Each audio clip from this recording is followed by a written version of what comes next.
In Vienna, Frances Tiafoe was playing the tennis of his life and pulled off a Herculean effort after coming back from the brink of defeat to take out Jannik Sinner 3-6, 7-5, 6-2.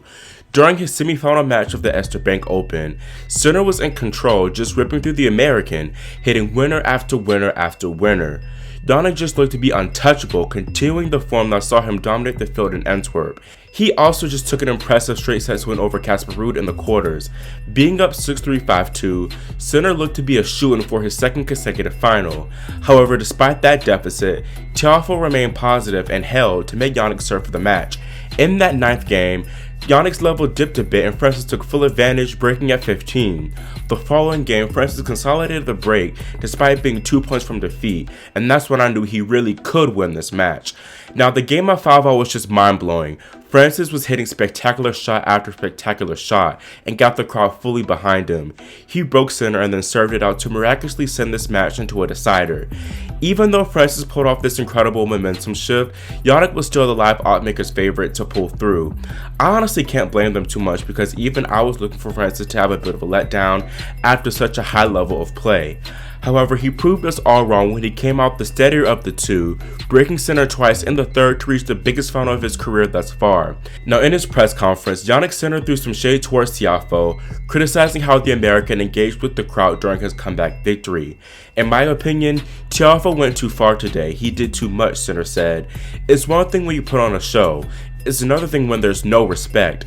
I don't know what happened, but today I think he went a little bit too far.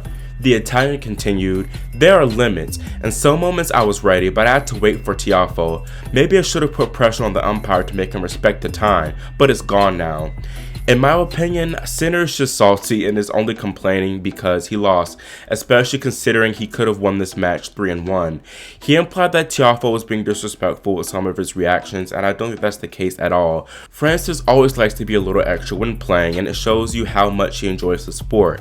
He also recently made a statement where he talks about his desire to put on a good show for crowds. The result is almost irrelevant sometimes, Frances said. "You have kids coming out, parents paid their hard-earned money to come. It's my duty to give my all.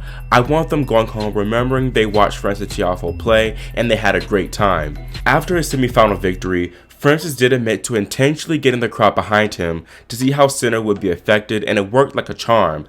I don't think it's disrespectful or a form of gamesmanship, but he simply used a vital asset, the crowd, to his advantage. At the end of the day, it was Frances who hit those shots and claimed the victory, so full credit should go to him. I think that mentality of wanting to give the crowd their money's worth helped him tremendously too. I just have to say, I'm so proud of the way Frances fought today. Even when he was down, he stayed with it and made Sinner earn it. He actually faced a break point when he was down 3-6, 1-4, so that just shows you how clutch he's been. This comeback victory is even more impressive when you consider that Frances played 2 qualifying matches to even get into the main draw. Then he comes in and claims a win over top seed Tsitsipas in the second round, recovering from 3-love down in the third to take it 6-4. Then he battled his demons to finally beat Diego Schwartzman, and now this. I feel like this run has been in the works for Frances. He's talked about his recent change in mentality and how that's helped him stay disciplined when working to become one of the game's best. We first saw that at the past few slams, and now here, where he reaches his first ATP 500 final. Going back to Jannik, his great few past weeks earned up a top 10 debut for Monday at number 9. He becomes the first man born in the 2000s to achieve this milestone. He's also knocking on the door to reach the ATP finals, currently sitting at 8 in the live race. Meanwhile, Frances is 41 in the live rankings and will rise to 34 with the title tomorrow.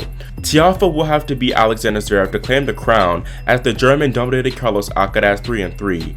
Alexander was comprehensive on serve, only losing 9 points total in that department. In St. Petersburg, Marin Cilic makes back-to-back finals in Russia after dominating Botic van de Zandschulp in straights.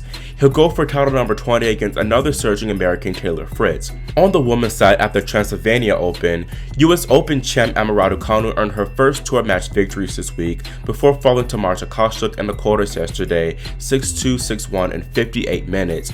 I'm gonna be blunt, that match was terrible from Emma. For one, she made far too many unforced errors, a whopping 41 of them. Also, Kostyuk was in control of this entire match, as Emma's shots lacked the conviction and firepower we saw at New York. Watching this match, it seemed like Emma didn't really know what she wanted to do, and maybe that's from not having an actual full-time coach in her box. I feel like a lot of her game derives from confidence. If she's fully confident, she plays well, but if any little thing goes wrong with her game, it's all downhill. It will come with experience, but Raducanu needs to learn how to fight and problem solve when plan A doesn't work. She did it against Hercog in the first round, but Kostyuk is a better player. I don't think this is really cause for too much concern, as Emma is very young, and it's typical for new slam champions to struggle after that initial triumph. After she plays Linz, she needs to go to the drawing board and staff a complete qualified team who can help her plan for the upcoming 2022 season. Now, all of this scoreline was very convincing. I don't think Kostyuk played outstanding or anything. She did exactly what she needed to do here, which was make Emma play and take any available opportunities. This was all confirmed to me after Halep utterly destroyed the Ukrainian in the semifinals this morning, 6-love, 6-1. Halep's been on fire all week, not dropping more than 6 games in her 4 matches. It seems like she's really starting to peak right now, which is kind of a shame seeing as the season's almost over. She's definitely had a disappointing season by her standards, primarily due to injuries. She'll be going for title number 1 tomorrow against second seed Jannik Sinner, who's also been dominant this week. On paper, Kostyuk will surely provide Halep with a more difficult test, but Simo has had the Estonians' number, dominating their 3 previous matches. Now Annette is new and improved, carrying all the confidence in the world after her titles in Cleveland, Ostrava, and Moscow. This might be the biggest match of her career thus far though, because if she wins, she'll qualify for the WTA finals in Guadalajara.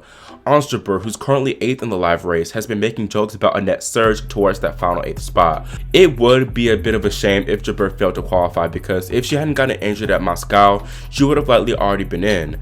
However, if Annette wins this match, she 100% deserves it, so may the best woman win. Lastly, in Italy, Clara Tauson put off an exceptional comeback win over Ludmila Samsonova, staving off 5 match points to reach her 3rd WTA final of 2021. She'll face Donna Vekic, who dominated Jasmine Paolini 2-love. That's all for this video, and let me know in the comments what you think about Tiafoe's comeback plus all the other results. Also, make sure you subscribe and click the notification bell so you're notified whenever I post new content. Thanks for watching, and we'll see you next time here on Grand Slam Tennis News Today.